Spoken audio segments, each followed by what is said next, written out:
Current Affairs, April 2020, Part 1. The government has extended the benefit of 2% interest subvention to banks and 3% prompt repayment incentive for all crop loans up to 3 lakh rupees. The center has set up 11 empowered groups for ensuring a comprehensive and integrated response to the COVID-19 pandemic. The Ministry of Corporate Affairs has introduced the Companies Fresh Start Scheme, 2020, and revised the LLP Settlement Scheme, 2020.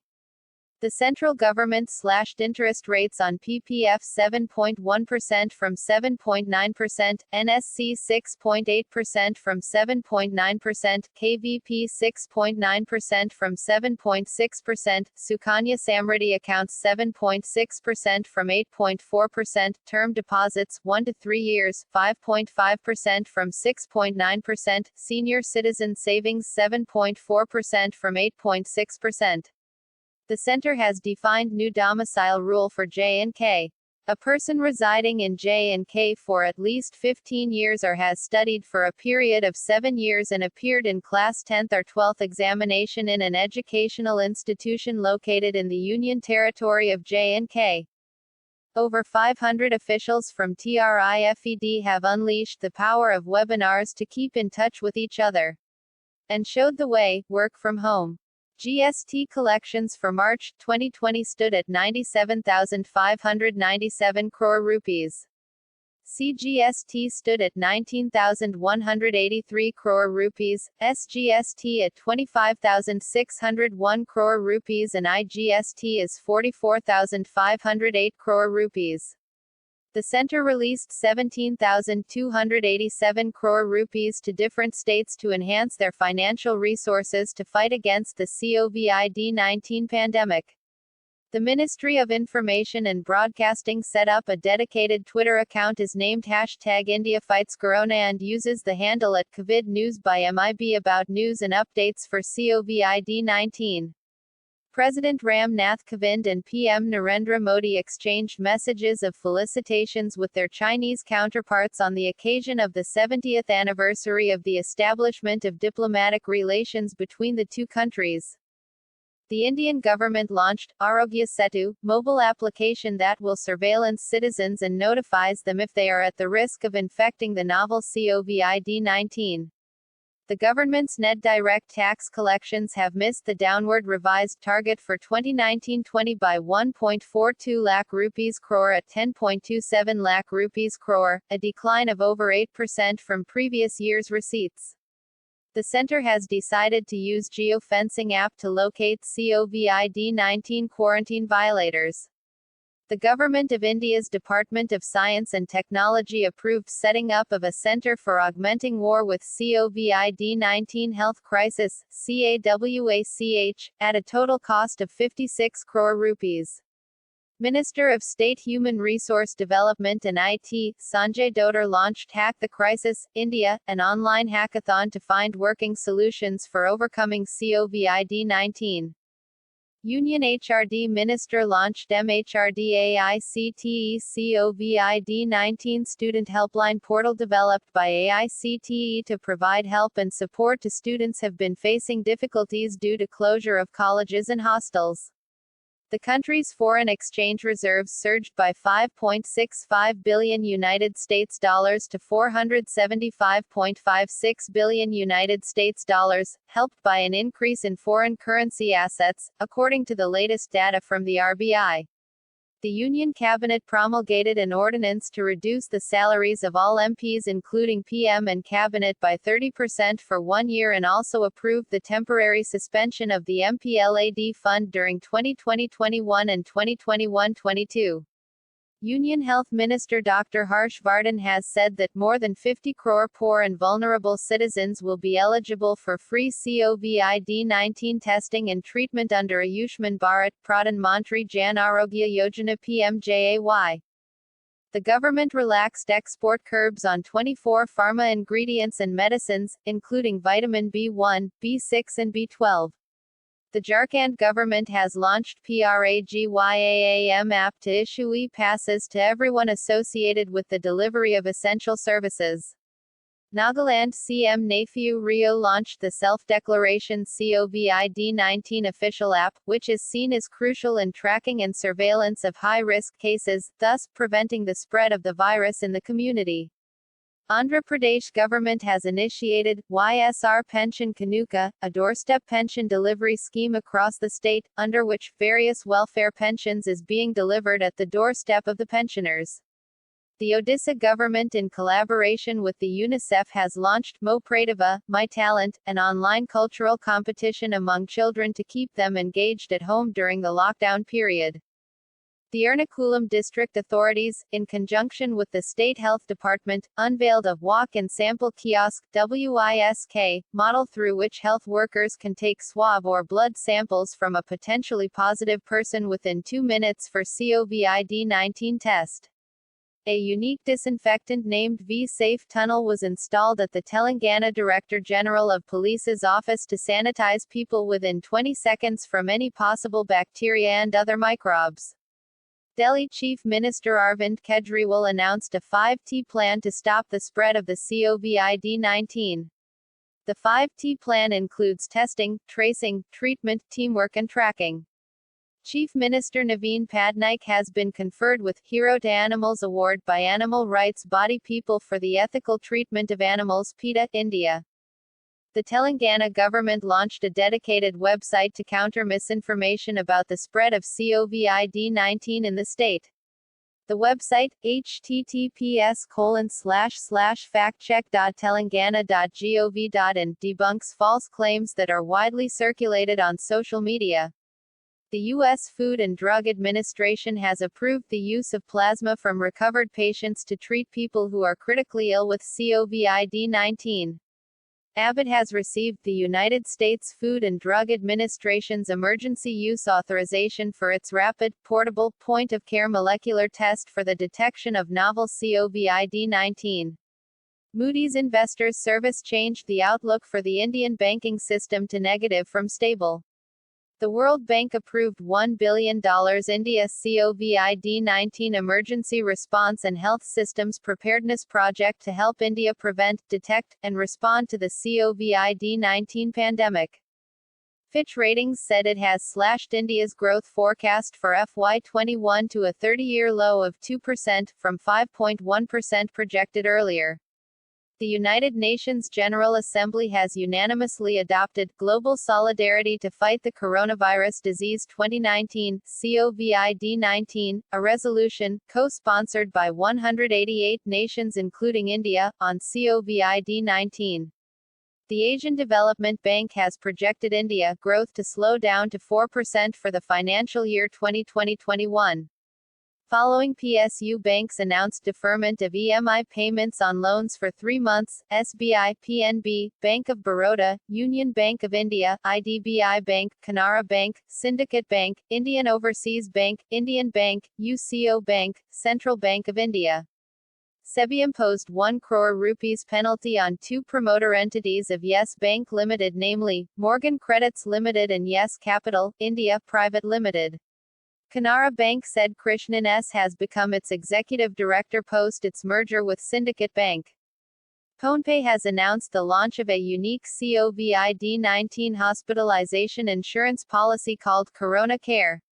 For this, it has partnered with Bajaj Allianz General Insurance.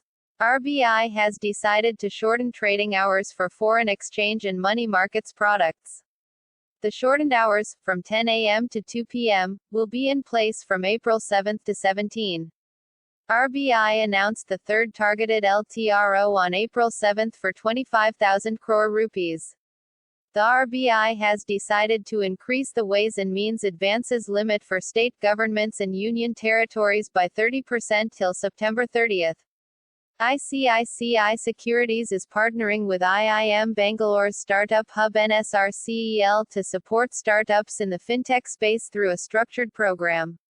The SBI Mutual Fund has displaced HDFC Mutual Fund to become India's largest fund house, according to quarterly AUM data released by the AMFI for January-March. Madhavi Puri Book, whole-time member at SEBI, has been given a 6 months extension by the government. Tata Power announced that its joint venture, Shuakevi Hydro Power Project, in Georgia commenced commercial production. Maruti Suzuki India said it will work with Agva Healthcare to help it rapidly scale up production of ventilators in the country in wake of COVID-19 pandemic. Bharat Biotech Limited has partnered with US-based company Flugen and University of Wisconsin-Madison to develop Coraflu, a vaccine against COVID-19. The National Health Authority has inked a pact with ride-hailing app Uber to provide transport services for frontline healthcare workers involved in treatment of COVID-19 patients. Bengaluru-based biotech startup Bione has launched a rapid COVID-19 at-home screening test kit. The company claims that the kit, priced between 2,000 rupees and 3,000 rupees depending on global supply, is easy to use and displays accurate results within minutes. SCTIMST has joined hands with Wipro 3D to build a prototype of an emergency ventilator system. Army Chief General Manoj Mukund Naravane launched initiative, Operation Namaste, to insulate the 1.3 million strong force from COVID-19 infection. The Indian Air Force sent 6.2 tons of essential medicines and hospital consumables to the Maldivian capital, Malé, as part of Operation Sanjivana. The Northern Railway has successfully made the first prototype of hospital isolation coach for COVID-19 patients. As part of COVID-19 preparedness, it has been decided by Indian Railways that it would be prepared to modify 20,000 coaches into 3 lakh isolation units. Indian Railways Chittaranjan Locomotives Works, located in Asansol, West Bengal, has recently registered its name in the Limca Book of Records for production of 402 electrical locomotives in the financial year 2018-19. IIT Bombay has built a platform called Quarantine to track people escaping quarantine. IIT Kanpur is developing portable ventilators which will be significantly cheaper than the ones available in the market. CBSE has decided to promote all Class 1 to 8 students to the next grade or class without exams in view of the situation due to the COVID-19 outbreak in the country. IIT Roorkee researchers have developed a 3D printer to create low-cost face shields to protect the frontline health workers fighting against COVID-19 at AIIMS Rishikesh. The IIT Roorkee has developed Prana Vayu, a low-cost portable ventilator in association with AIIMS Rishikesh, which can be manufactured for just 25,000 rupees. Associations representing officers of Central Civil Services, including the Indian Administrative Service and the Indian Police Service, have formed an initiative called Karuna to support and supplement the government's efforts in fighting COVID-19. UB Praveen Rao has been appointed as the new chairman of NASCOM. The Indian Council of Medical Research is procuring 10 lakh reverse transcription polymerase chain reaction (RT-PCR) kits used for COVID-19 diagnosis. Arman, an India-based non-profit organization, has been awarded the Skoll Award for Social Entrepreneurship for its exceptional work in the maternal and child health space in India. WhatsApp announced that it would limit forwards of frequently forwarded messages to just one chat to stop the spread of misinformation about COVID-19 disease. World Autism Awareness Day is an internationally recognized day on the 2nd of April every year. Theme for 2020, the transition to adulthood. The International Day of Sport for Development and Peace is celebrated every year on the 6th of April. FIFA has joined forces with the UN and the WHO in supporting the hashtag #BeActive to encourage people to be #healthy at home. The World Health Day is a global health awareness day celebrated every year on the 7th of April. The tagline of World Health Day 2020 is, "Support nurses and midwives." Veteran photographer Nimai Ghosh, who had a long association with filmmaker Satyajit Ray, passed away. He was 86. Daddy Janki, administrative head of Brahma Kumaris, the world's largest spiritual organization run by women, passed away at the age of 104. Star Wars actor Andrew Jack died in Britain as a result of COVID-19. He was 76. Grammy and Emmy-winning musician and songwriter Adam Schlesinger died after contracting the COVID-19. Nirmal Singh Khalsa, a noted singer of Sikh, Gurbani, hymns, died in Amritsar at the age of 62. He had tested positive COVID-19 and died of cardiac arrest. Tony Lewis, co-inventor of Duckworth-Lewis method used in weather-affected limited overs matches, died aged 78. Former Arunachal Pradesh Minister Pasang Wangchuk Sona died owing to prolonged illness. He was 69. Mahmoud Jibril, the former head of the Libyan rebel government that overthrew longtime ruler Muammar Gaddafi in 2011, died from the COVID-19. He was 68. Honor Blackman, a highly suggestive name in the 1964 James Bond movie, Goldfinger, died at her home in Lewes, in southeastern England. She was 94. Wimbledon has been cancelled because of the COVID-19 pandemic. The tournament was due to be played between the 29th of June and the 12th of July. The 2021 World Athletics Championships in Eugene, Oregon will be shifted to 2022 to accommodate the rearranged Tokyo Olympics. Kobe Bryant was selected to be posthumously inducted into the Naismith Memorial Basketball Hall of Fame. The induction will take place August 29 in Springfield, Mass. The official mascots of the 19th Asian Games were unveiled at a digital launch ceremony in Hangzhou, China.